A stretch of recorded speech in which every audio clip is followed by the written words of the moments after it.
Alright, so here's one reason why I'm not really too worried about our economy. This is actually really genius. I wonder if it is a intentional safeguard or if it's just a coincidence. It seems like it's a coincidence. Um, but let me tell you, the Federal Reserve, it prints money, right? So a lot of the time, it is destroying much less currency than it produces, which is producing a bubble. It's a boom, right? It's not a boom that's easy to see because it's fighting a bust. um, but as a result, the economy stays the same. Um, Now, obviously, it still is a bubble, and it's going to burst eventually. Um, but here's why I'm not too worried about that happening.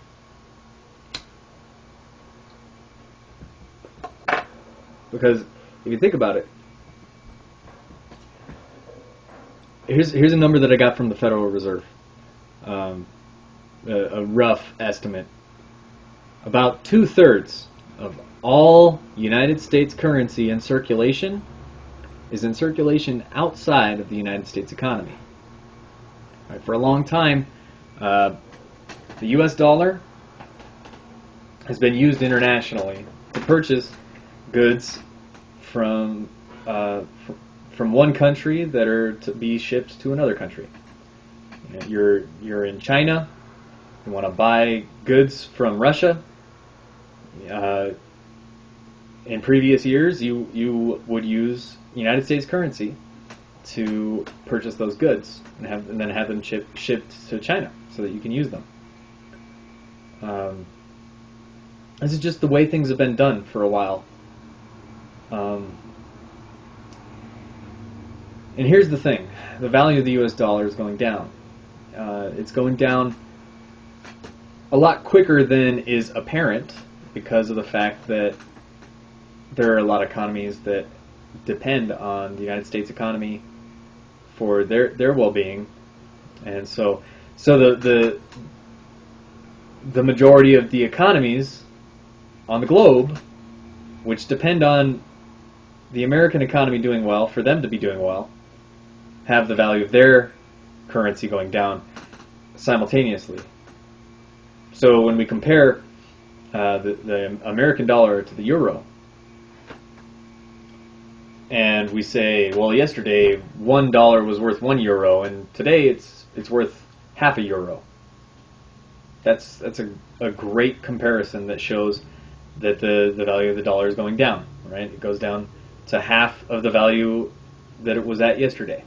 Right, but suppose for just a moment that the value of the dollar goes down by half.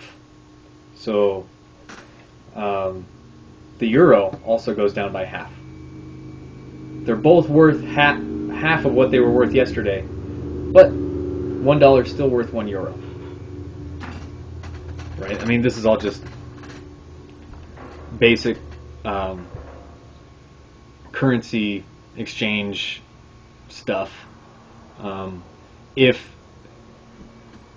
the value of the average of all of the currencies on the globe is going down, it becomes more difficult to use the comparison between the US dollar and some foreign currency as a means of showing whether or not the value of the dollar is going down.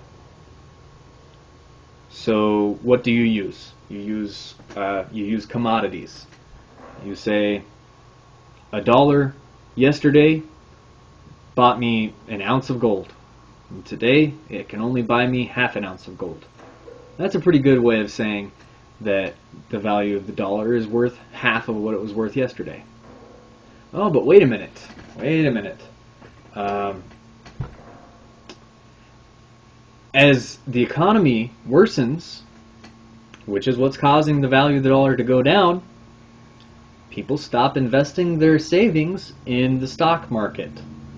Even people who have savings at banks that purchase certificates of deposit, they're earning interest, which the banks are paying for by investing in something. So what are the banks investing in?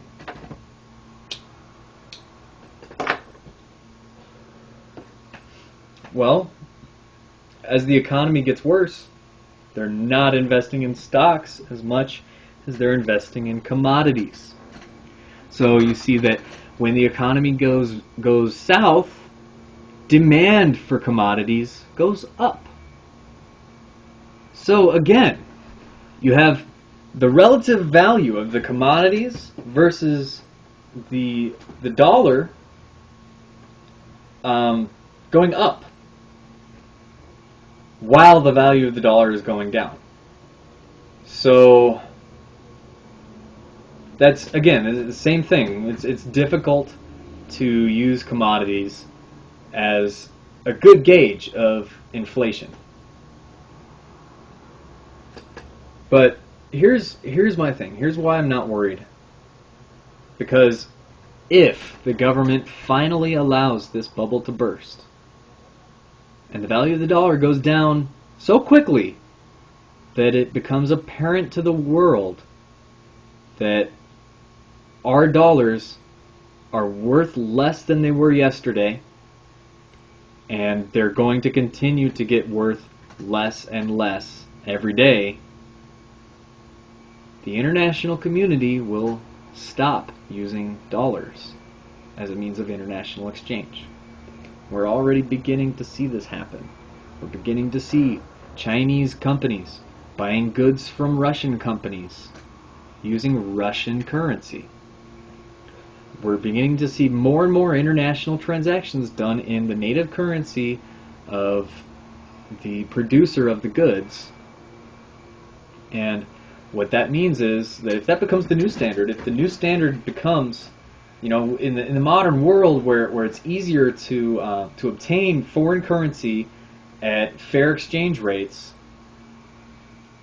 it's very plausible that we might begin using a more sane system of international exchange, where an American company who wants to buy goods from the Philippines will just exchange their U.S. dollars at the local bank for Filipino pesos, and use those pesos to purchase the goods from the Philippines and to pay for them to get shipped to America, rather than U.S. dollars. It makes sense, and it makes even more sense when you're a foreign company that wants to buy goods from another foreign company from another country. You don't want to be sitting on US dollars if the value of those dollars is going down, if it's plummeting. You don't want to just stock up on US dollars because they're good for foreign exchange and just stand by and watch as the value of those dollars disappears and you can purchase less and less goods with them every day. No, you want to wait until you're about ready to purchase those goods and then just exchange your local currency for the currency of the country you're purchasing the goods from, and then buy the goods using that currency. Like I said, we're already seeing this beginning to happen. It hasn't become the gold standard yet, but we're getting there. And so imagine what this would mean for the American economy.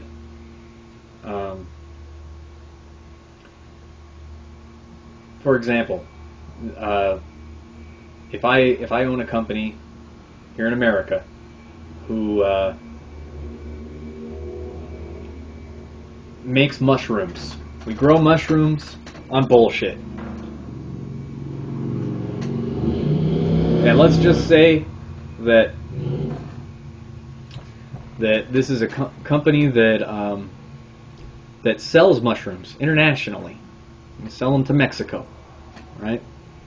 And we purchase bullshit from Mexico for the production of these mushrooms, all right?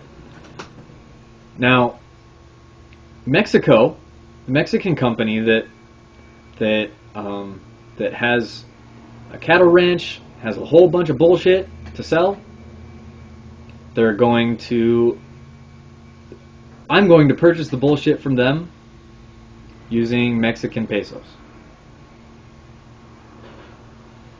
And they're going to be purchasing my mushrooms using American dollars.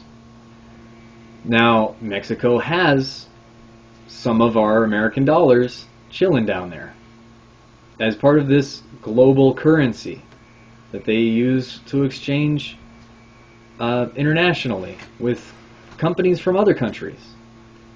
They have a share of the global 2/3 of our currency that's in the global economy outside of the American economy. So they're going to be taking a little bit of that American currency and giving it back to our economy. Whereas previously, I would have asked for American dollars in exchange for my mushrooms, and then purchased the bullshit from Mexico using American dollars, meaning that the dollars would go back into the global economy. Now, I'm going to be purchasing the bullshit using Mexican pesos. So, the dollars that I'm getting are going to stay here in America. I'm going to exchange them using some currency exchange local to America for pesos, and then buy more bullshit. Bring it up here. We're going to turn the bullshit into mushrooms and sell it for more American dollars. Right? And this is going to be echoed all over the country. There are a lot of companies that make goods in America and ship them overseas. There are also a lot more companies that purchase goods from overseas. So our dollars are being removed from our economy, and this is why it's not such a problem that the Fed creates dollars, because they're just disappearing. They're going away. They're going out of our economy into the global economy. And like I said, there is twice as much United States currency outside of our economy as there is in it. So if the standard becomes such that American currency is only good to purchase American goods, you're going to end up with a check valve on the economy, where all this currency, all these US dollars are going to be flowing back into our economy and not have a way out.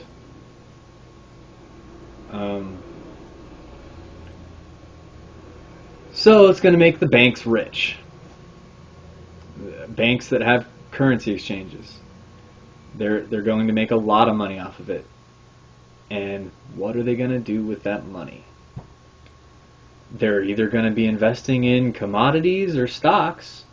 There's not much else you can invest in except for maybe bonds. You got private bonds, you got public bonds. Either way, whatever they invest in is going to help our economy. Whether they're purchasing goods, commodities that are products of American companies, or if they're purchasing stock in American companies, whatever it is they're doing with this extra money that they're going to be pulling in, once this standard sets in, is going to help us recover. It's just inevitable. So don't worry about it. The worse it gets, the better it is, because if the government finally allows us to head down the natural path here, where the US dollar loses value, US dollars will flow back into our economy because the standard will set in, and countries all over the globe will start exchanging in native currencies rather than the US dollar. And eventually all those US dollars are going to flow back into our economy and save us. I'm sure politicians will take credit for it. They will probably say, this is a result of my actions. But you and I, we know we know that it's just the invisible hand yet again saving us from destruction.